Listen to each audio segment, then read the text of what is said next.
Welcome to Bridging Generations in Sales and Outreach. I am Butch Nicholson. I'm your host today. And this is where revenue is driven by reputation. And regardless if you're a baby boomer, a Gen Xer, I've learned recently there's now Gen Jones, or a millennial. It, one thing still remains the same. We may all do business different ways, but at the end, your reputation is going to directly reflect your revenue.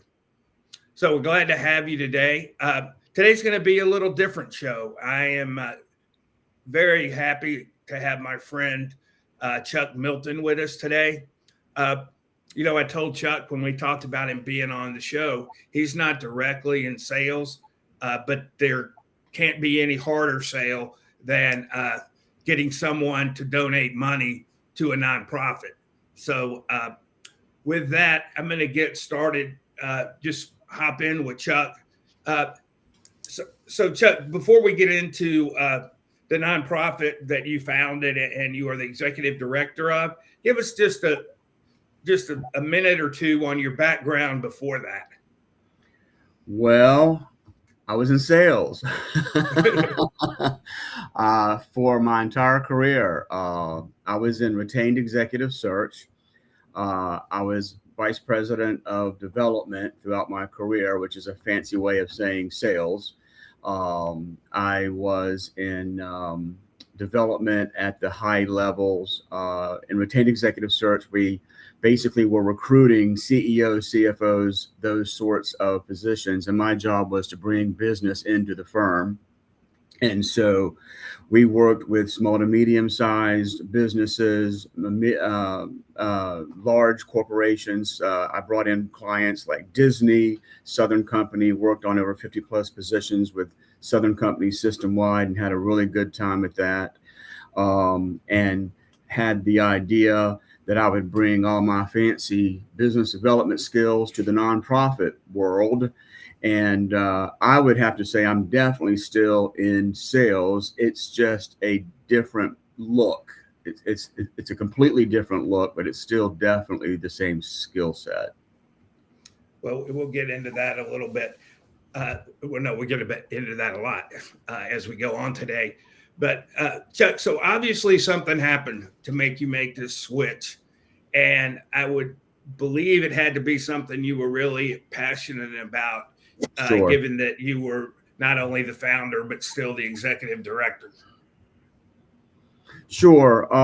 One of the reasons, uh, or one of the things that I think I felt like or I believed made me successful or prompted my success was alcohol. Alcohol made me believe that I was equal to the CEOs and the CFOs that I had to work with.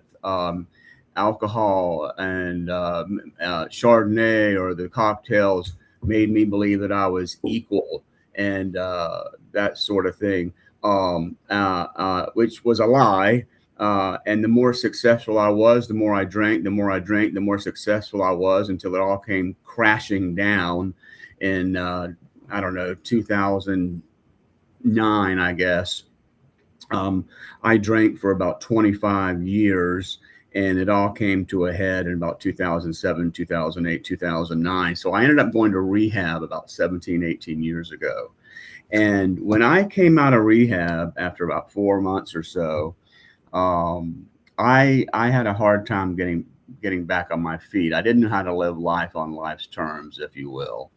And so if I had the pillars that we have today at Williams House, which is the name of the nonprofit, I would have had a better time, an easier time getting back on my feet when I came out of rehab. But I didn't know anything about the psychology of staying sober when I came out of rehab, or the finances, or housing.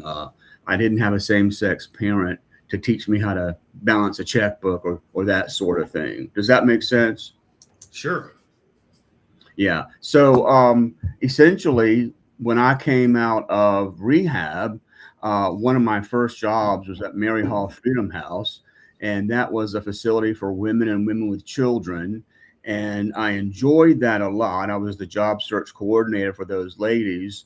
I really enjoyed teaching those ladies the job search skills and everything from how to shake a hand and get a job and how to interview and network and that sort of thing. And really enjoyed the kids and the little people.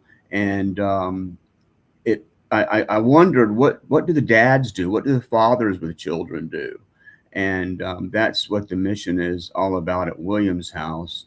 And our focus at Williams House is centered around fathers, men with children, men that are in recovery, fathers with children, and putting them in a place, getting them to a place of self-sufficiency, focused around housing and financial sustainability.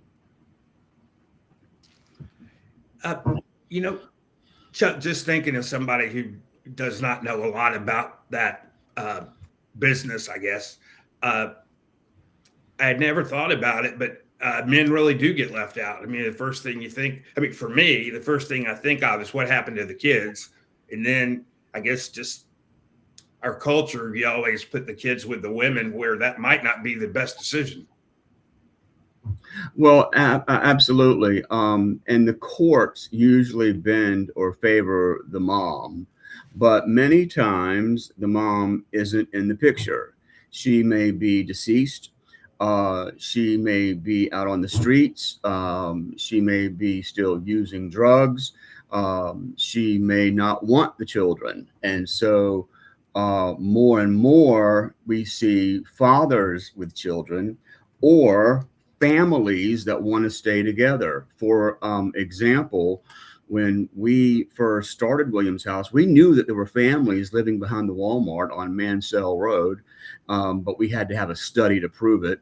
For example, you had right, you have to have a study for everything. But we knew that a family, a mom, a dad, and a couple of kids, and maybe the dog too, would go to a shelter, and the shelter would take the mother and the children, but not the dad, because you can't mix certain adults, I guess. And the family wanted to stay together, so they'd go back and get in their car and go back into the woods or behind the Walmart or what have you. And so we thought that was wrong. And so we wanted to put something together that would keep the entire family unit together, including the pets.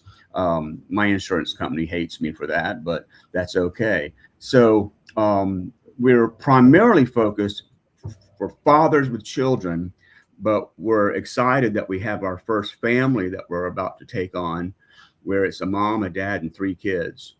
And that would be very exciting for us to have an entire nuclear family, if you will. So, Chuck, when you made this move, you know, from corporate America, then you worked on yourself for a little while, and then you decided that you had some passion for men in this situation.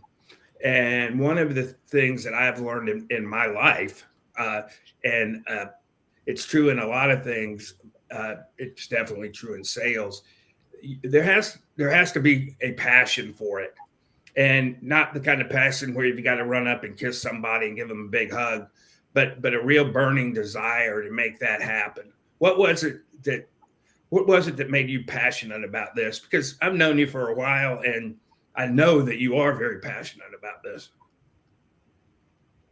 Well, I think the passion comes from, again, when I left rehab, I found myself in a real precarious situation and found myself literally in a homeless situation, and didn't understand what do the dads do.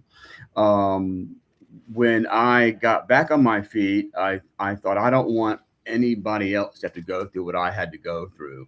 And so kind of bloodied my nose a little bit and tried to get back into my old job. And God just kept saying, nope, we're not going to do that. So for years, I struggled in trying to get my old job back, and God just kept closing the door. I met my partner, my business partner, William, the William of Williams House, in the 12th program. And we were both looking for jobs in the nonprofit world, the nonprofit sector, and neither were having a whole lot of luck. In my case, again, I was looking for a development type of job, or a role on the development side, director of development. And I was interviewing with some nonprofits that I'm sure that you would have heard of, but I was always the number 2 candidate.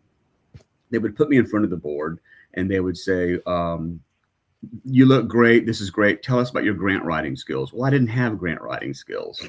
But my partner, William, was a grant writer. So the two of us, one day I called him. It was hot. I was by the pool. And I said, why don't we start our own nonprofit? And he says, no way. And he hung up the phone. And I thought, well, there goes that. But then he called back the next day. He goes, well, what do you have in mind? I said, why don't we do something for men with children? He had a passion for men that were homeless, and I had a passion for men with children, because, again, of what I had been through and not wanting to have men with children go through what I went through. I did not have a good a relationship with my same-sex parent, and wanted to fix the dysfunction and keep passing this on a generational basis. And so that's where that passion comes from. And essentially, it's not easy to start a nonprofit. I don't know what I thought I was doing when I had the idea to start a nonprofit, but one of the smartest things that we did was networking with anyone we could get our hands on. We networked with over 200 plus individuals, anyone from executive directors of nonprofits, directors of development of nonprofits, politicians, churches, synagogues, you name it, and asked them the question, how do we start a nonprofit? Well, in one case, we talked to United Way, and they said, this is great. When you're in business for 3 years, let us know. We want to help. And I thought, 3 years? What are you talking about? That's forever. And he was really nice. We talked to a gentleman downtown, and he was very, very polite. We also talked to Community Foundation of Northeast Georgia, a man named Randy Redner, and he was fantastic. And he said, your reputation precedes you. And I thought, oh my gosh, that can't be good. And so, no, it's all good. I've done you a real favor. I've got a call set up for you with Denise Townsend. We thought, wow, that's great. Who is Denise Townsend? I don't know anybody in the nonprofit space. Well, she turned out to be with United Way for North Fulton, Northeast Georgia. And she was able to make some things happen, and was able to get United Way North Fulton, Northeast Georgia. Somehow she worked her magic, and she helped pay for a study. United Way paid for a study that we needed to have paid for, and Mosaic Consulting did the study. It was a year-long study to prove, yep, there are indeed people living behind the Walmart on Mansell Road, homeless people living back there. So that kind of put us on the map. And as hard as we worked on, that is where the passion came from. United Way came back and said, there's just one stipulation. I'm like, okay, you have to be chair of this year-long study. And I'm like, whoa, I haven't chaired anything like that ever.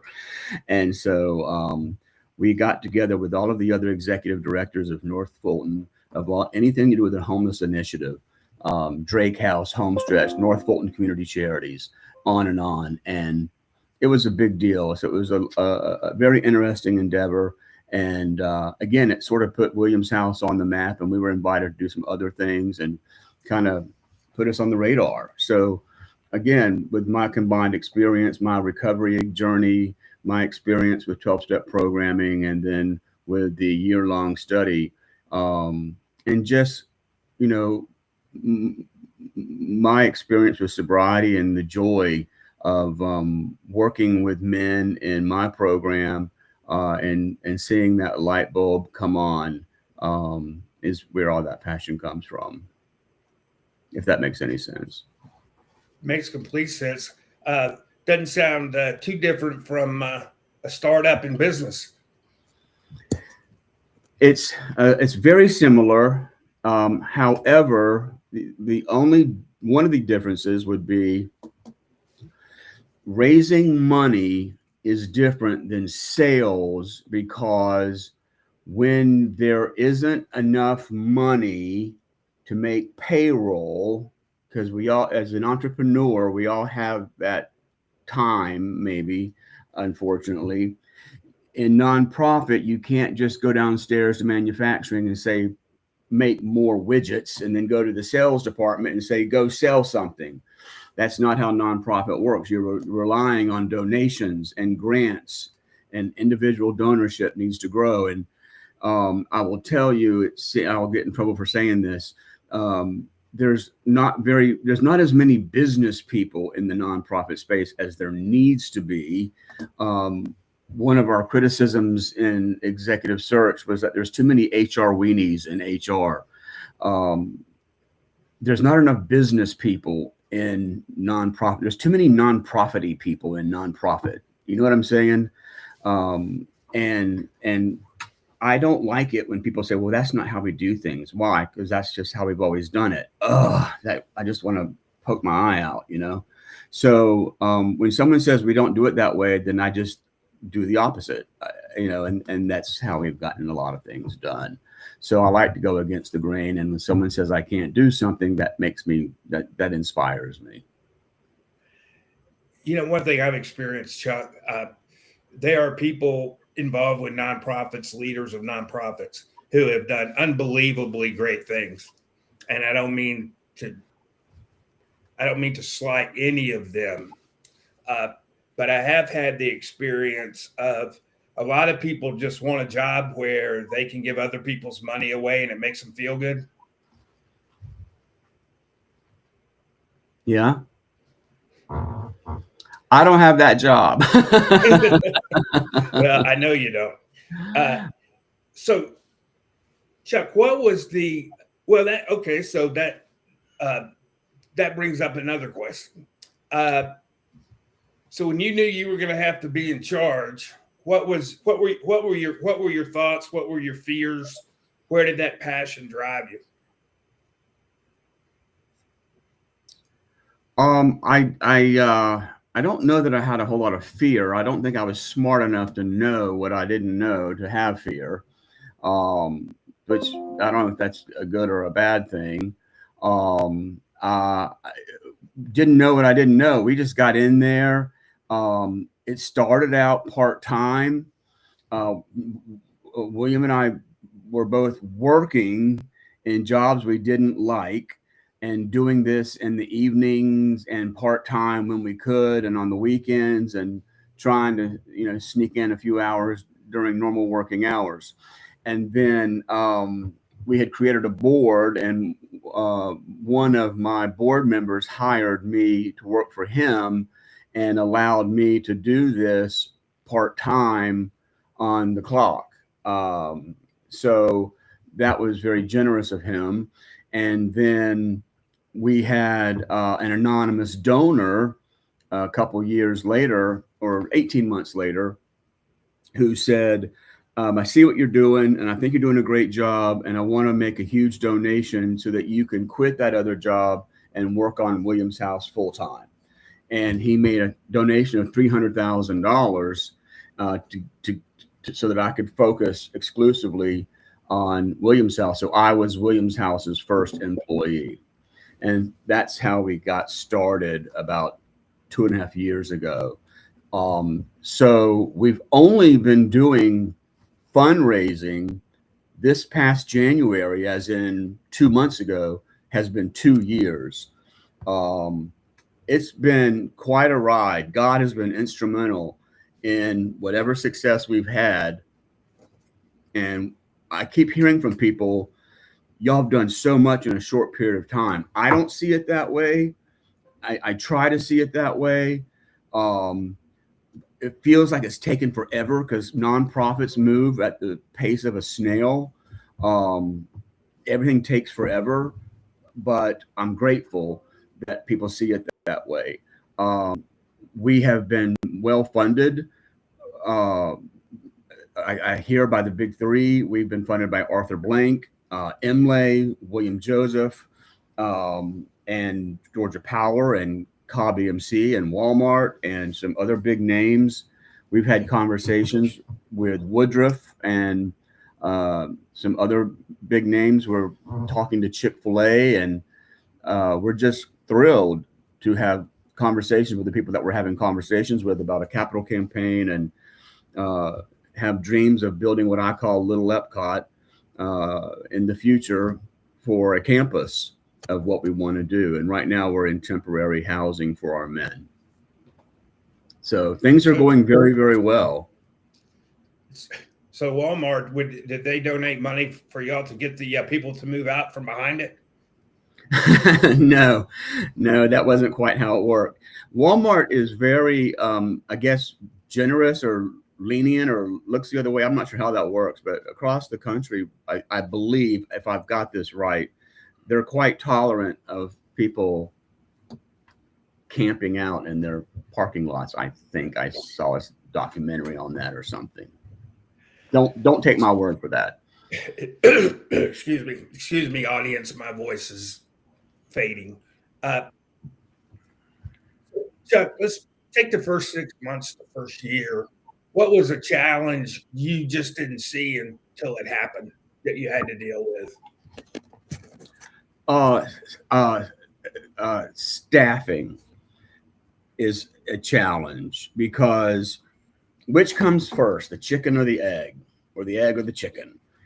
You have to pay people, but you have to have money to pay people, but you have to have people to raise money. So that means that Chuck wears a lot of hats, but you can only wear so many hats before you start to pull your hair out. So in the beginning, I was director of development, and I still am to this day. I got to make a list here. That's why I'm writing. I'm also director of housing, and we have 6 pillars.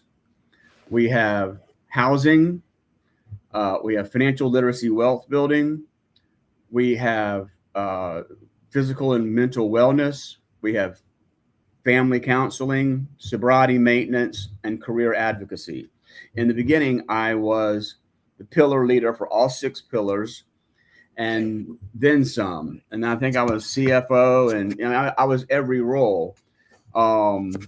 And today we have a chief clinical officer in place, and she is able to manage some of those pillar leaders for me, which was a huge blessing.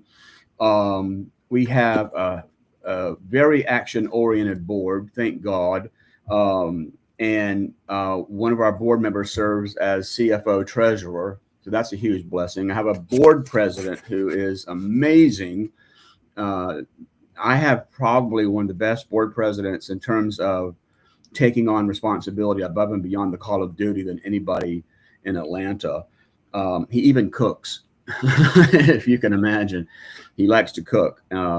He's retired, a retired sports journalist, and likes to cook for the men and for the boards and stuff like that. So he's awesome. But so I have a bookkeeper, and to this day, I'm still, I'm executive director, by the way.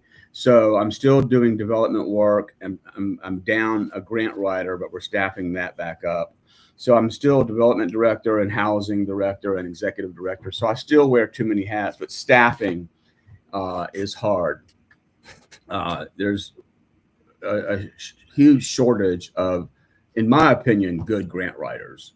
Everybody thinks that they're a good grant writer, but they're in my opinion, there's a shortage. Yeah, I don't have a lot of experience with nonprofits, but I do have some experience. And I know that grant writing thing is always an issue. Well, I think there was a challenge to embrace AI, even in the corporate world, perhaps as well. I think some people felt like AI was going to take over the planet and all the evil things, and I disagree with that. AI can be our friend or our foe. And I think AI is our friend. I think AI can enhance our lives. I don't think it's going to take away everybody's job like everybody thinks it could. And AI can make grant writing a lot better. It's not plagiarism, in my opinion.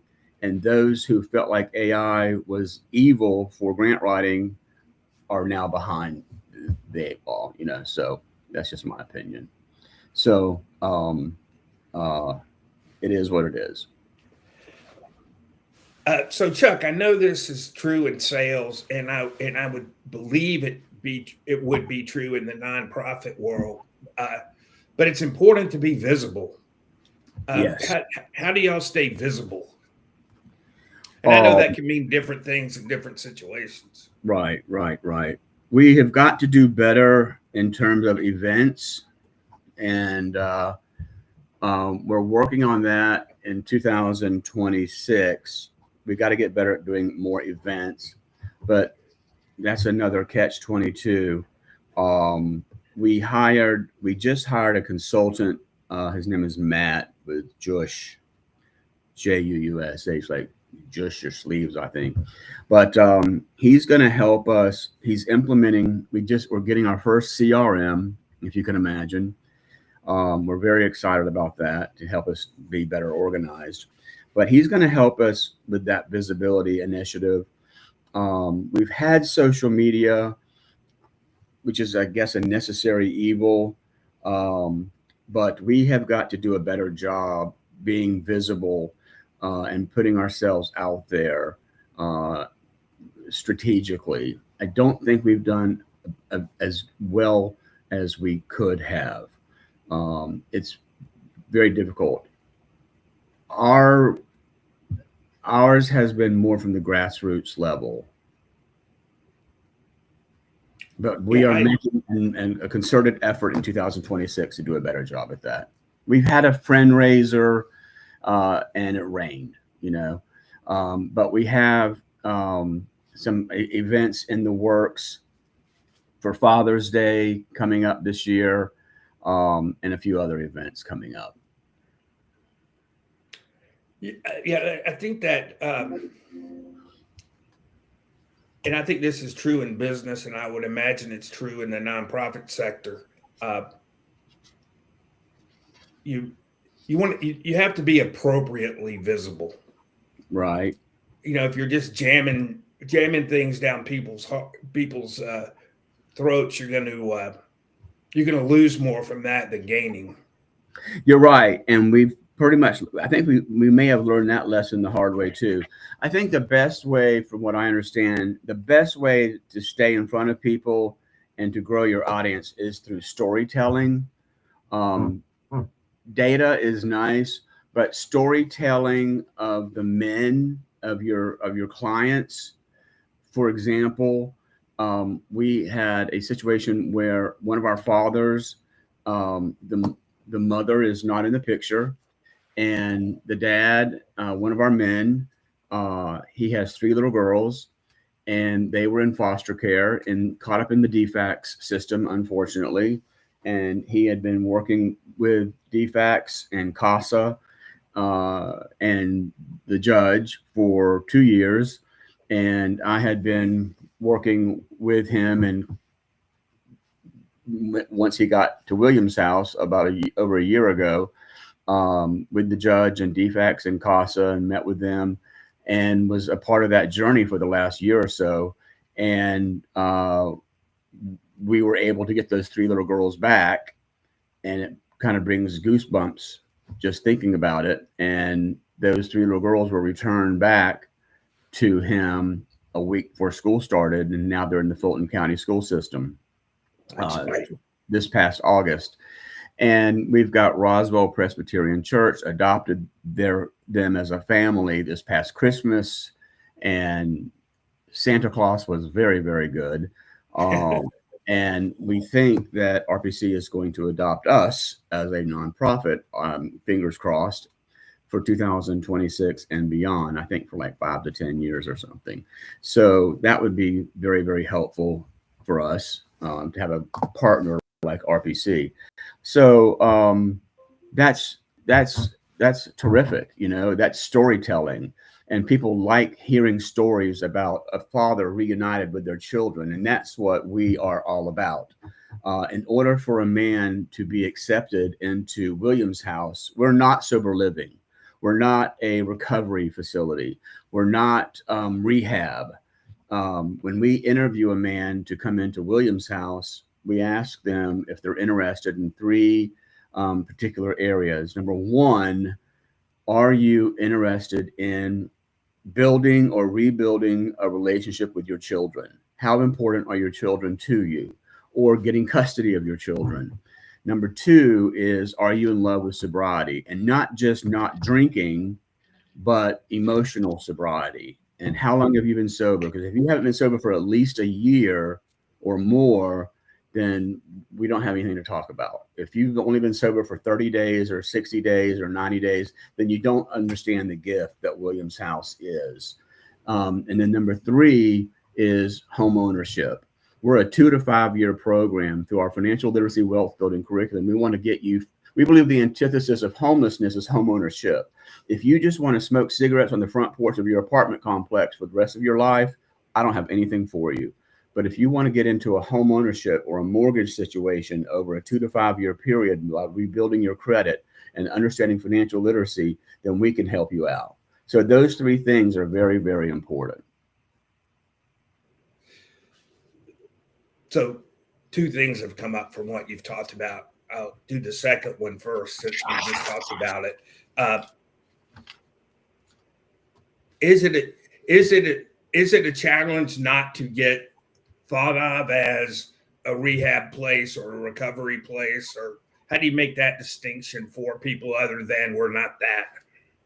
I like to say we're just an old folks home for men in recovery who want to get back into relationship with their children that are interested in home ownership. They're tired of wasting money at an apartment complex. So for the serious man in recovery, you know what I'm saying? That needs to, it's time to grow up and be a parent and get a house. You know, if you've been in a 12-step program long enough, at some point, it's just time to grow up. And some of us do, and some of us don't. Some of us struggle, and some of us don't. And I hate to be brutally honest, but that's how it is sometimes. Yep. And so, some men are ready to go ahead. take I'm sorry. the next level. So back up just a second from what you mentioned storytelling. Mm-hmm. And I know that most of my success in sales for over 45 years has been, I'm going to brag on myself for a second, been because I am a good storyteller. Mm-hmm. And I would believe, and I know if I was looking at donating to something, it would be true, that the stories would be more important to me than anything else. Mm-hmm. Tell me about successes that you've had. Well, again, real excited. I'm not asking you to tell me about successes you've had, but I mean, that's how I think you would deal best with donors, is telling them about the successes that you've had. Right.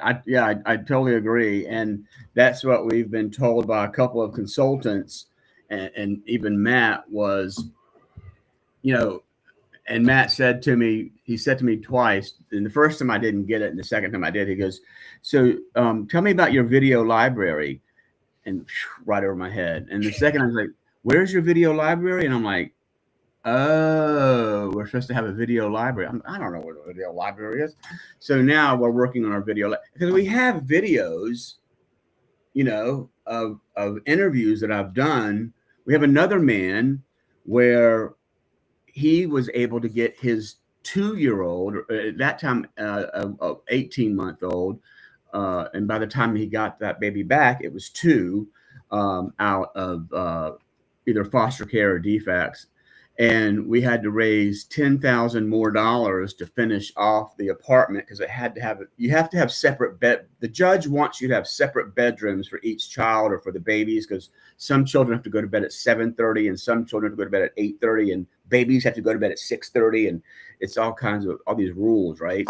And so the baby had to have a special room, and so for that particular man, we were able to raise the additional $10,000 to seal the deal. And that was a great story. And that video is on our website, but we don't have them all in one place, either where they need to be or what have you. And I don't think all of the videos are on the website, but we're tightening ship.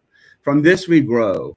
You know what though? It's not perfect. And if you're looking for perfection, don't come to Williams House, because we're not there yet. This is what I tell anyone that wants to join Williams House, volunteer for Williams House, especially board members. We are an entrepreneurial environment. And if you are an entrepreneur and want to join Williams House to be a board member, roll up your sleeves and know that you're going to bloody your knuckles. If you want to show up and vote once a quarter, you need to go join a museum or the zoo and know that it's smooth sailing, because it's not smooth sailing at Williams House. We are a startup. And if something can go wrong, it might go wrong. But you know, I feel like I bloody my nose once a week around here, because we try something, it doesn't work, we back up and we go into a different direction. But that's how it goes with a startup when you're entrepreneurial. So Chuck, as we wrap up today, there are two questions I ask every guest, and and I'm going to ask you this question a little different than I do, because you talked about addiction and recovery. So if you could tell Chuck one thing the month he came out of a rehab facility, what would you tell him?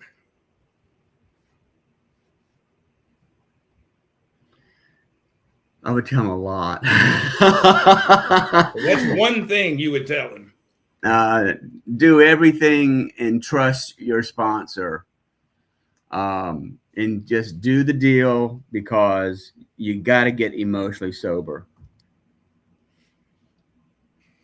Emotionally sober is where it's at. I believe there's a book called There's More to Quitting Drinking Than Quitting Drinking. Yes, absolutely. Absolutely. Being sober there's so much more to being sober than being sober. All right, Chuck, this is the last question. Okay. And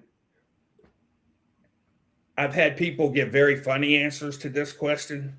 One person's answer was never eat sushi in a gas station. Ugh. And I've had some very, very deep, meaningful answers to this question. But what is your one, I'll never break it, I'm never doing it rule?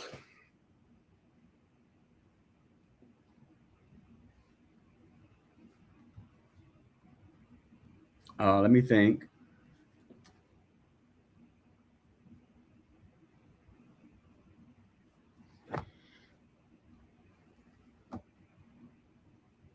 The only thing that comes to mind is, and I don't know if this is funny or serious, I am never jumping out of an airplane with a parachute. I'm in that club. So I'm not jumping out of an airplane unless somebody throws me, whether I have a parachute or not. My mother married, after my father died, about 10 years later, she married a man named Ted. He was a wonderful man, Greek Orthodox man. I loved him to death. And on his 80th birthday, he jumped out of an airplane to celebrate. And they wondered if I wanted to come home to Florida to watch. And I was like, no, I do not. I don't want to see that. I'd freak out when they opened the space you had to jump out of. All I right, want no part of that. so Chuck, if people want to reach out to you, what's the best way for them to do that? Email, phone, website, They both, all can three? email me at chuck.milton@williamshouse.org, or they can call 404-542-1587, or the website is williamshouse.org, WILLIAMSHOUSE.org, and there's a donate now. And then we're on Instagram and Facebook and all that kind of stuff. But it's been an absolute pleasure. I appreciate your time and allowing us to have a voice today. Yeah, thanks, Chuck. That was great. If you want to reach out to me, you can reach out to me on LinkedIn, email, call me. One thing that I'll tell you, and I'm sure Chuck would be the same way in a different way. If I can't help you, if my team can't help you, I'll tell you. And we've been around for a while, so chances are we know somebody that can if we can't. So, Chuck, once again, I want to thank you for being on today. One thing I would say is, if you're a salesperson and you're selling widgets and you think it's really hard, go try to raise some money. Amen. I'll leave it with that today. Thanks. We're live on LinkedIn every Friday. We stream on YouTube, and we're doing some stuff on Instagram. So look